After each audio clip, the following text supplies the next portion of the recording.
bifid scrotum is a deep midline cleft, which is in the scrotum caused by incomplete fusion of the two labioscrotal folds. In other words, the scrotum is separated into two parts. That means the two testes could be hanging on each of the two parts of the scrotum, but they may not be joined together. Therefore, the word bifid scrotum. A bifid scrotum occasionally is accompanied by the most severe form of hypospadias, or the urinary passage not opening in the penis. It's called as a penoscrotal hypospadias or a perineal hypospadias. So a bifid scrotum in which the two testes are separated and the two scrotum are therefore separated. The opening of the urinary passage lying in the perineum or a penoscrotal region called the perineal or the penoscrotal hypospadias, which is the most severe form of hypospadias. And this could also be accompanied by the penis lying within the scrotum or below the level of its normal activity, which means that the penis is lying beneath or within the scrotum, and therefore it's called as a penoscrotal transposition. Imagine that could be a very severe form of hypospadias and an external genitalia's abnormality that is seen by us urologists. When I looked at our results at Kokilabin Hospital and I looked at my past results, I looked at the challenges which we face when we see parents who come with children from 1 to 5 years, where a child is developing, passing urine from the perineum like a female, and therefore cannot stand and pass urine like the peer counterparts who actually go as toddlers to the schools around. Now, the parents are quite depressed because they don't get a chance to be able to speak out whether this child is a male or a female child. The child, therefore, could be passing in diapers. The child would not be going to a male toilet or cannot pee to the walls like the friends which actually show the best of the floor. And therefore, it's quite depressing, sadly, as a congenital anomaly, which we deal with.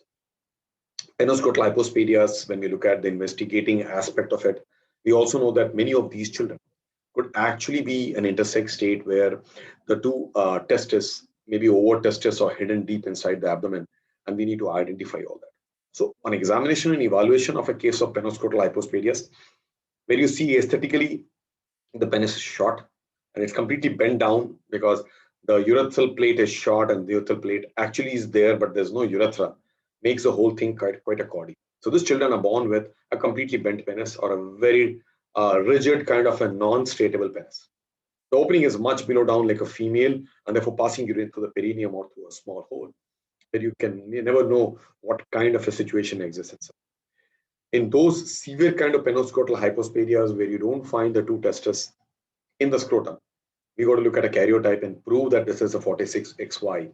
An ultrasound or an MRI will talk about these two testes lying in the abdomen and therefore will not be palpable on clinical examination of an awake child. Having done this evaluation, parents always ask for a single stage surgery, which many a times may not be a part of the armamentarium of the techniques that we have actually. And we have picked up these techniques over years of training, years of practice, and we know that there is a single stage surgery or a two-stage surgery. The single stage surgery obviously is bestowed kind of an activity where you need to have that expertise and practice to be able to do a single stage surgery. That means you need to have those techniques of flaps and grafts and discuss across the table a possibility of an aspect of failure because it involves umpteen number of things. A perineal hypospadias or a penoscrotal hypospadias would require a urethroplasty, creation of a new urethra to bring about a life-modifying, life-changing procedure for a child who's growing up. And obviously the entire bandwagon of family and the peers know that this child does not look like a male for multiple reasons. Therefore, the treatment aspects would include perhaps orchidopexy, where the testes are hidden in the abdomen, to be brought down to the scrotum, which sadly are labioscrotal folds separated, and therefore there's a bifid scrotum. We need to fuse it later on. The urethroplasty would obviously require either a single stage or a two-stage technique that we do, the Koyanagi's technique and the Hodgson's technique, which are obviously complex but versatile techniques which allow us to get a urethra in a single stage, do a urethroplasty, fix it to the ventrum of the shaft or the corporal bodies. After having done a corporoplasty or straightened the entire shaft, which is bent like that and it's straightened up to that level. We've achieved everything over X number of hours in a single operating room session, which possibly could change life of the patients. We are aware these kind of surgeries don't come without complications, and there could be a urethral leak. There could be a urethral diverticulum in long term. Having looked at X number of cases that we have followed over the last 13 years here, we know that majority of the patients whom we followed for 2 to 5 years and who have actually grown up now from the toddler age and school age, getting into adolescence, we are looking at parents realizing that this is a technique where you need to allow somebody to take it to the highest possible level. A difficult issue in penoscrotal hypospadias is to counsel them that there could be failures. Actually, attempting to do a urethroplasty in such situation is a different kind of urethroplasty that we do from stricture urethra, where there was a God-given tube and the tube has possibly been injured or has got narrowed down, which is called a stricture urethra, where we do urethroplasty. Out here, the urethroplasty is creating a full new urethra, empowering a child to be a man and a male in terms of being able to pass urine through a tip of the penis. In doing so, creation of the urethra requires adequate a single attempt actually, at creating a proper flap, and that's a challenge out there. Therefore, in a very young child, less than 5, 7, 9 months old, it may be very complex to actually do a single stage repair. But that's time the parents look forward to. The toddler years is a time when the child does not go to school, possibly does not go out because wearing diapers, passing like a female with a perineal opening. I think it's time to look into all that. So we go case by case, we go counseling, we explain relatives and patients about what we expect. A two-stage technique therefore came into vogue because we found a one-stage technique decades or centuries earlier as a difficult techniques to be able to satisfy all. A two-stage technique which involves is to be able to straighten the penis to its best length possible, which is on which the urethroplasty results await. The corporoplasty or orthoplasty, which we call about straightening of the shaft of the penis of these young children, is itself a challenge because we go to look at there's a redundant or micro corpus spongiosum which is hidden out there, and that needs to be evaluated, picked up. The blood supply of that has to be brought out in such a way that you don't damage the corpus spongiosum, which is a redundant, very minuscule amount of structure which has not got folded to create a urethra. At the same time, the corporal bodies are tough bodies. They are the ones which have to be shaved off of this corpus spongiosum. As we continue doing that, we look at doing a proper circumcoronary incision and lengthening the shaft of the penis to a point where we are attempting to first correct the penoscrotal transposition. Next, to look at getting a urethroplasty, fixing it up, preventing a complication of that in terms of a diverticulum by not having more than a 10 French urethra to start with in the first 3 to 5 years of life, and then doing glans wings and bringing the urethra up to the tip of the penis. I looked at some of the results of the videos that we had recorded in the past, and when you look at all this, it feels good to look at. They have come out of the cocoon where they were penoscrotal transposition, where they were perineal or penoscrotal hypospadias with the bifid scrotums. Majority of them had their testes intra-abdominal, which required a laparoscopic approach to reach that area, bring the testes out into the scrotum. All in one go requires a long surgery on any day. But at the end of it, it's gratifying. And therefore, it's important for us as colleagues in this reconstructive segment to wake up to an attempt where we continue practicing and doing the best. Hypospadias comes in many forms. The distal hypospadias and the penile hypospadias are less challenging compared to the penoscrotal hypospadias. To discuss the penoscrotal hypospadias means X number of results behind you in terms of both the wonderful results and obviously few complications which do happen in the long run of these patients. Therefore, these patients need a long follow. Patients who do well in 2 years' time, in 5 years' time, as they grow and merge in the society and get into life, possibly get lost to follow. But few of these adolescents have been seen by us in the past, and it feels good to look at majority of them actually do very well. So there requires recorrections as age changes around because many of them may not have a hugely functional testis when the puberty comes around. All those domains of hormone replacement, following them up, reassuring, helping them out from adolescent to adulthood is another aspect of reconstructive urology and a translational urology which we continue. But this transition from a toddler, school child, getting into adolescence, feeling comfortable to be with peers who are boys, to be able to pass urine from the tip of the penis in such a major congenital deformity which he was born with, which is a severe and the most challenging kind of hypospadias.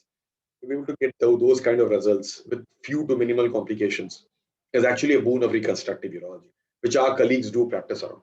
We look at hugely being careful in terms of blood supplies, taking these surgeries, obviously X number of hours. We don't look at the clock when we operate such patients because these are long surgeries. At the end of it, you bring about those changes which actually could have happened to somebody and we never possibly gave the entire nature a credit as to how it was formed.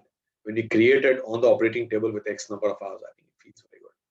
At the end of it, having looked at the results of a single stage severe perineal penoscrotal hypospadias with other deformities of bifid scrotum, where you finally join the scrotum together with the penoscrotal transposition, where now the penis looks desirable in its aesthetic and cosmetic appearance with a penile straightness, which parents always were aiming for and looking for. I think we arrived where we wanted to arrive. We do take this quest of a few complications in this stride. As healing happens around, urethras do tighten up. We need to look at that. We know that there can be leaks of or urethrocutenous fistula which develop, and to wrap these kind of urethra after the fixing to the corporal bodies is with those kind of dartos flaps which we transpose, bring out from one or other side of the scrotum, and finally fix them on the midline.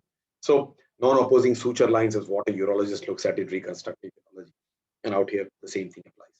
At the end of it, penoscrotal hypospadias is a challenge because it comes with multiple deformities at an age we don't have many tissues available to actually be able to oppose and create those kind of long structures, which should perhaps, with time as age happens and age increases, should be able to take those scars of birth towards transposition of life where they have healed well. Finally, penoscrotal hypospadias is treatable. Two-stage surgery has become desirable, and many patients' relatives do accept. A single-stage surgery in qualified hands across the world has shown results. I follow the Koyanagi technique and the Hodgson technique and various kinds of technique, which I do also take up in ambiguous genitalia and gender reassignment surgery. The huge range of flaps that we can create of the tissues available is itself a boon of reconstructive urology, which has been bestowed by training of versatile teachers who actually shaped up reconstructive urology in many reconstructive urologists. And that's one big salute that we give to our teachers who actually looked at those important aspects of it.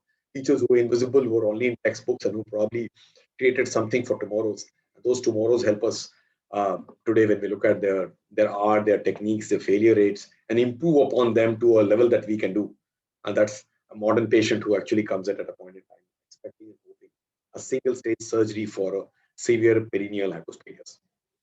I know that ambiguous genitalia lands in a very similar domain around where we look at androgen insensitivity syndrome, and we find Mullerian remnants out there where there is a short vagina too, and it becomes all the more challenging.